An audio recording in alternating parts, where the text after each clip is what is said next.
Assalamualaikum warahmatullahi wabarakatuh.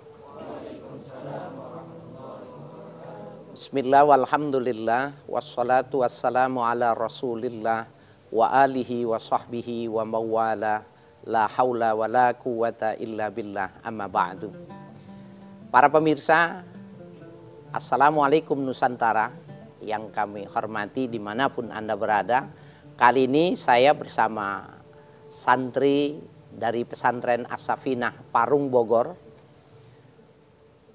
Pada kesempatan ini kita akan membicarakan hal yang sekarang lagi booming, yang sedang banyak dibicarakan dari lantaran terjadinya kasus pemerkosaan oleh ayah berserta anak laki-lakinya terhadap putri kandungnya. Kemudian putrinya itu hamil. TV One dan beberapa TV-TV lain membicarakan ini. Dan pada kesempatan ini kita akan mencoba melihat bahwa insest dalam perspektif Islam sejauh mana. Perkawinan sedarah itu sudah dikenal pada zaman Mesir kuno. Orang-orang atau keturunan bangsawan, mereka secara sengaja melakukan perkawinan sedarah. Kawin antara kakak dengan adik, keponakan dengan paman dengan bibi. Yang di dalam hukum Islam ini pada waktu itu sebelum hukum Islam datang, tradisi yang semacam itu terjadi. Sehingga termasyhurlah, sehingga para pemirsa bisa melihat bahwa sejarah tentang insest itu begitu sangat luar biasa di Mesir. Kenapa mereka melakukan perkawinan sedarah? Tujuannya agar supaya mereka yang menganggap keturunan dewa, hanya merekalah yang berketurunan darah dewa lah yang pantas untuk melahirkan raja-raja Mesir. Bahkan kita bisa lihat juga pada kasus-kasus yang terjadi di kalangan selebriti. Ada bahkan terjadi juga di Perancis, di Belanda, kasus-kasus yang semacam ini. Dari berawal anak kembar kemudian dipisahkan. Bisa jadi karena tradisi di setiap daerah itu tidak sama. Kemudian setelah besar mereka ketemu, langsung jatuh cinta. Dan kasus yang terjadi ketika ayah dan ibu berpisah, bercerai. Kemudian karena anak ini kembar, maka salah satu mereka membawanya. Begitu juga kepada saat mereka sudah dewasa, di satu perguruan yang sama, perguruan tinggi yang sama, mereka jatuh cinta. Mereka senang. Bahkan ketika mereka sudah senang, mereka berniat untuk menikah. Dan ketika pernikahan itu sudah terjadi, baru diketahui bahwa ada hubungan darah. Ada hubungan darah. Apa yang terjadi? Karena ternyata tidak semua negara menganggap ini menjadi sebuah persoalan. Tidak semua negara-negara menganggap ini menjadi sebuah persoalan. Maka kita bisa lihat mereka punya anak dari perkawinan sedarah ini. Nah, salah satu yang menarik dari perkawinan sedarah ini bahwa mereka sengaja melakukannya dalam rangka menjaga darah, nasab, keturunan. Dari sebuah asumsi anggapan yang begitu kuat di kalangan mereka itu bahwa tidak boleh orang yang punya keturunan dewa menikah selain daripada keturunan dewa. Kaum Arya harus menikah dengan kaum Arya. Nah, kasta-kasta di dalam Islam itu tidak dikenal. Oleh karena itu, ini akan menjadi sebuah pembicaraan yang menarik mudah-mudahan dan kita bisa mengambil hikmah. Terlebih nih pada santri-santri yang nanti kalian mengabdi di daerah, mengabdi di satu masyarakat, tidak mungkin dan tidak mustahil bahwa kasus-kasus yang terjadi semacam ini ya kemudian dipertanyakan ketika kalian menjadi seorang ustaz. Nah, di dalam hukum Islam tidak boleh perkawinan sedara. Pada catatan-catatan sejarah mencatat orang yang melakukan perkawinan sedara itu ada efek. Di Mesir, orang yang melakukan perkawinan sedarah itu, kepala mereka itu besar di belakang, menonjol belakang. Sehingga ya menjadi terkenal, menjadi ciri bahwa mereka itu adalah orang-orang yang punya garis lurus kepada dewa tertentu. Dan ini juga kita tidak mengerti kenapa Allah memberikan ciri, memberikan khas kepada orang-orang yang punya ya, orang-orang yang punya penyimpangan dalam seksual, kemudian diberikan ciri, diberikan tanda. Dan subhanallah, benarlah kalau dikatakan di dalam Al-Quran, ya, ketika kita fasiru fil ard, fayanzuru kaifa akibatul mukadzibin, ya. Coba kau lihat, berangkatlah kalian, pahamilah di mana kalian bisa berada, pergilah ke suatu daerah dan lihat bagaimana akibat yang diberikan oleh Allah dari orang-orang yang tidak mau ya melakukan perintah Allah. Maka percontohannya sampai saat ini pun diabadikan di dalam relief-relief ya, patung-patung, sejarah-sejarah yang menggambarkan penyimpangan yang dilakukan oleh mereka itu. Setelah ini kita akan lanjutkan.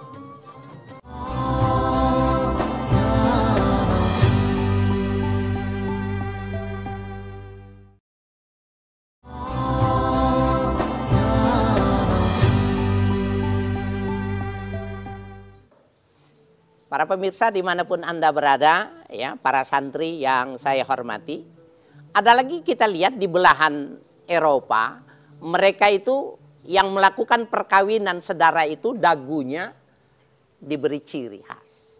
Sehingga orang-orang bisa mengetahui, orang-orang yang secara kaku mengartikan dalam sebuah perkawinan nasabiah, keturunan darah sedemikian itu, sebagai sebuah peringatan bagi umat-umat berikutnya, mereka dikasih cacat fisik. Ya. Nah, bagaimana Islam melihat itu? Di dalam surah An-Nisa, ya, surah An-Nisa ayat 22 dan 23 itu dijelaskan, hurrimat alaikum ummahatukum wa banatukum wa akhwatukum wa ammatukum wa khalatukum wa banatul akhi wa banatul ukhti wa ummahatukum allati arda'nakum wa akhwatukum minar radha'ah. Ini ayatnya ini panjang sekali. Diharamkan untuk kalian, artinya tidak boleh dinikahi ummahatukum, ibu-ibu kalian. Jadi kalau kisah yang terjadi tentang ya di seorang anak jatuh cinta kepada ibunya di Jawa Barat, apa lakonnya itu? Tangkupan Perahu, siapa itu? Ada yang ingat gak? Sangkuriang. Seorang anak yang jatuh cinta kepada ayahnya. Kita lihat ada yang namanya ya orang yang jatuh cinta yang semacam ini ternyata bukan cuma di Indonesia. Oedipus kompleks adalah sebuah ciri di mana pernah terjadi seorang anak yang jatuh cinta kepada ibunya. Seorang ayah yang jatuh cinta kepada anak kandungnya. Oedipus kompleks. Nah, yang semacam ini tidak dibenarkan. Bahkan kita bisa mengetahui ya pada di masa Romawi ketika seorang Commodus ya ketika dia memimpin menjadi seorang raja, pada saat itu dia belum senang sebagai raja dengan selir yang sekian ratus selirnya, tapi dia belum senang sebelum dia bisa berhubungan kepada adik kandungnya sendiri. Nah, ini ada sebuah fenomena yang terjadi. Nah, di dalam Islam itu dilarang. Ya, hurimat alaikum ummahatukum. diharamkan kepada kalian ibu-ibu kalian, wa banatukum, anak-anak wanita kalian, wa akhwatukum, saudara-saudara wanita kalian, wa ammatukum, bibi-bibi kalian, ya, wa khalatukum, kalau amma itu bibi dari ayah, kalau khalah bibi dari ibu, wa banatul akhi, anak-anak saudara, berarti keponakan, wa banatul ukhti, ya, putri dari saudara perempuan, wa ummahatukum allati arda'nakum, wanita-wanita yang pernah menyusui kalian. Jadi di dalam hukum Islam itu ada rodo'ah. Kalau kalian pernah disusui semasa bayi, ya, di bawah 2 tahun, ya, di bawah umur 2 tahun, kemudian sampai 5 kali dia disusui oleh ibu itu, maka ibu itu menjadi ibu rodo'ah. Nggak boleh menikah kepada dia. Anak-anaknya pun tidak boleh menjadi saudara susu. Wa akhwatukum minar rodo'ah, saudara-saudara wanita yang sesusu, anaknya ibu kandung itu nggak boleh juga. Wa ummahatu nisaikum, begitu juga, ya, ibu-ibu dari wanita yang kalian nikahi, mertua-mertua, ya, itu tidak boleh. Warobaikumul lati fi hujurikum min nisaikumul lati dakhaltum bihinna, dan anak-anak tiri yang dalam tanggungan kalian dari wanita-wanita yang kalian nikahi, yang kalian pernah dukhul. Ini saya bingung nih jelasinnya. Ayatnya bunyinya begitu. Wanita-wanita yang kalian pernah dukhul. Mau dijelasin jelas-jelas, kalian belum nikah, masih kecil. Mau dijelasin secara jelas, ngerinya dewasa sebelum waktunya. Tapi ini untuk kepentingan para pemirsa, ya, mudah-mudahan kalian bisa mencernanya secara keilmuan saja. Jadi wanita-wanita apabila sudah digauli, maka anak-anak tirinya itu pun menjadi haram. Lalu timbul pertanyaannya, kalau belum dinikahi, kalau belum didukhul berarti boleh dong. Ya. Jadi gini, seandainya ada di antara kalian nanti setelah dewasa, kemudian menikah, ya, menikah kepada seorang janda, yang janda itu punya anak, maka kalau sudah hubungan, apabila sudah hubungan, maka anak itu menjadi seperti anak kandung, nggak boleh dinikahi. Jadi mafhum mukhalafahnya, apabila belum digauli, maka anak itu boleh dinikahi. Ini umpamanya begini. Waktu mau menikah, kemudian setelah menikah, ibunya karena musibah meninggal, belum melakukan hubungan badan, maka besok harinya boleh nikah sama anak.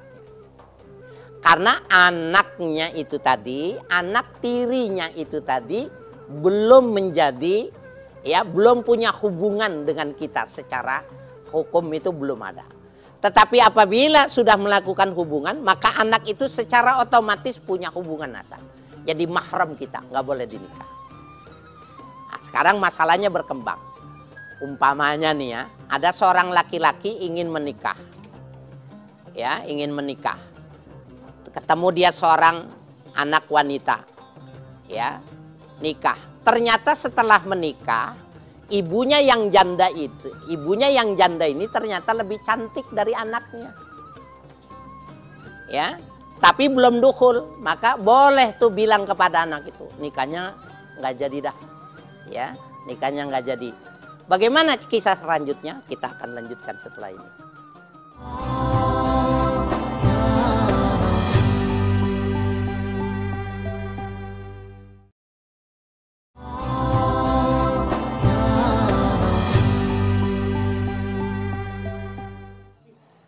Para pemirsa dimanapun Anda berada, santri yang kami hormati, kita teruskan.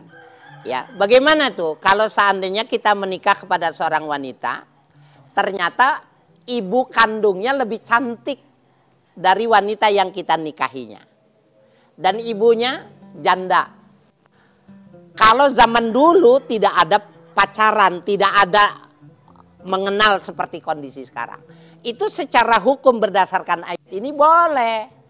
ya, kita ceraikan, ya, kita ceraikan atau kita tidak jadi menikah, ya, kita ceraikan dia, kemudian kita menikah kepada ibunya. Gantian. Kenapa? Cakapan ibunya daripada anaknya itu tadi. Nah ini menjadi sangat, ya, menarik karena yang dimaksud di dalam sini adalah min nisaikumul lati dakhaltum bihinna. Dari wanita-wanita, ya, istri-istri yang kalian melakukan duhul kepadanya. Jadi kalau belum melakukan duhul nggak apa-apa, ya. Tidak jadi kemudian menjadikan pernikahan dengan ibunya, atau sebaliknya menikah sama ibunya tidak jadi kemudian ganti sama anaknya. Kalau belum diduhul itu boleh, tetapi kalau sudah diduhul tidak boleh, ya. Fa illam takunu dakhaltum bihinna fala junaha alaikum, ya. Apabila kalian belum melakukannya maka tidak berdosa untuk kalian melakukan itu, ya. Bisa terpikir nggak buat kalian, ya? Mungkin belum nyampe kali, ya, belum. Tetapi bagi para pemirsa, ya, menjadi sebuah hal yang menarik bahwa bisa saja itu terjadi, tidak jadi dengan anaknya, nikah kepada ibunya. Tidak jadi sama ibunya, nikahnya sama anaknya, ya. Boleh. Fala junaha alaikum. Wa halailu abnaikumul ladzina min aslabikum. Dan anak-anak kandung yang keluar dari tulang sulbi kalian, anak kandung, ya. Wa anta jema'u bainal ukhtain illa ma qad salaf. Begitu juga tidak boleh mengumpulkan, ya, punya istri pertama dengan punya istri kedua atau selebihnya, tetapi wanita itu bersaudara. Wanita itu sekandung, itu tidak dibolehkan. Illa ma qad salaf, kecuali yang pernah berlaku pada zaman dulu. Dulu pernah terjadi itu. Maqad salaf itu yang dimaksud pada zaman Nabi Adam. Zaman Nabi Adam itu mau tidak mau anaknya dikawinkan sama saudara kandungnya. Cuma disilang. Ya, mungkin pernah dengar kisah tentang, ya, Qabil dan Habil. Maka cuma disilang, pasangannya Qabil dinikahkan kepada Qabil, pasangan Qabil dinikahkan kepada Habil. Kenapa dilakukannya seperti itu? Kan itu yang namanya incest juga, perkawinan saudara. Yang demikian itu karena darurat. Belum ada anak manusia di muka bumi ini, maka Allah memberikan keronggaran. Sehingga itu dikatakan illa maqad salaf, kecuali pada masa-masa yang lalu. Innallaha kana ghafurar rahima, sesungguhnya Allah Maha Pengampun lagi Maha Kasih Sayang. Nah, para pemirsa dan santri yang berbahagia, ya. Jadi tidak dibenarkan, tidak dibolehkan. Dan yang mesti kita pahami dari hukum Islam ini bukan cuma keharaman menikah saudara itu. Bukan cuma itu yang tidak boleh. Yang kedua yang mesti dipahami bahwa ada akibat secara fisik. Akibat secara fisik itu tadi sudah digambarkan. Di Mesir kepalanya menonjol ke belakang. Di bagian belahan Eropa janggutnya mereka manjang dan membesar. Ya, ada lagi kasus-kasus yang lain. Ada yang idiot, ketika lahir anak itu idiot.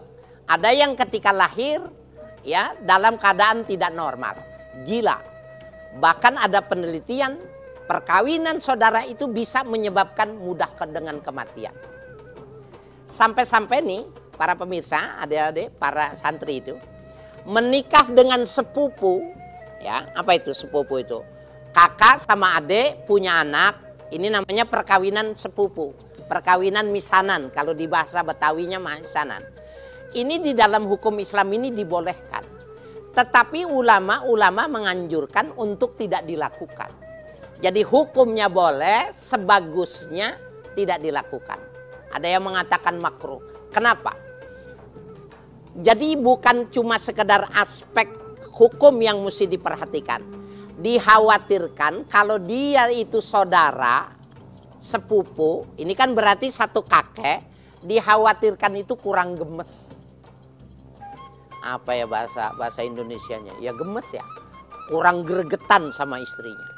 Nah ternyata orang yang hubungan seksual tidak gregetan sama istrinya, istrinya tidak gregetan sama suaminya, itu mempengaruhi kualitas dari intelektual anak. Ya, sehingga sama Nabi diajarkan kalau mau hubungan badan itu jangan, nggak boleh langsung.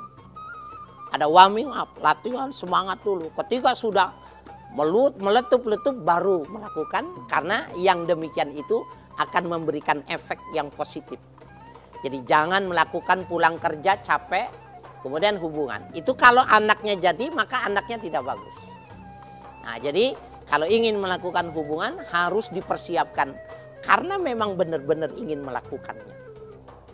Nah, ini kenapa ini tema ini kita angkat ya? Saya menganggap santri ini sudah dewasa ya, sudah balik sehingga sudah pantas mereka mendengarnya. Yang kedua, kasus ini lagi sekarang booming benar, sedang dibicarakan benar, bahwa betapapun dan bagaimanapun ini tidak boleh terjadi lagi. Dan kasus ini bukan cuma sekedar di Lampung, catatannya begitu banyak ya. Ketika dia ibunya meninggal, kemudian dia hidup dengan ayahnya terpencil di tengah hutan, jauh dari masyarakat, maka hal-hal yang seperti ini sangat memungkinkan terjadi. Nah, jangan ya, nauzubillahi min dzalik, harus berlindung benar. Bagi seorang laki-laki yang muslim, lebih baik dia potong cicak rowonya ya, daripada dia harus melakukan kesalahan. Ngerti nggak cicak rowo? Ya, lebih baik dia lakukan itu. Karena memang sesungguhnya kalau tidak seperti itu, dia akan celaka. Mudah-mudahan apa yang kita sampaikan bermanfaat. Billahi taufiq wal hidayah. Wassalamualaikum warahmatullahi wabarakatuh.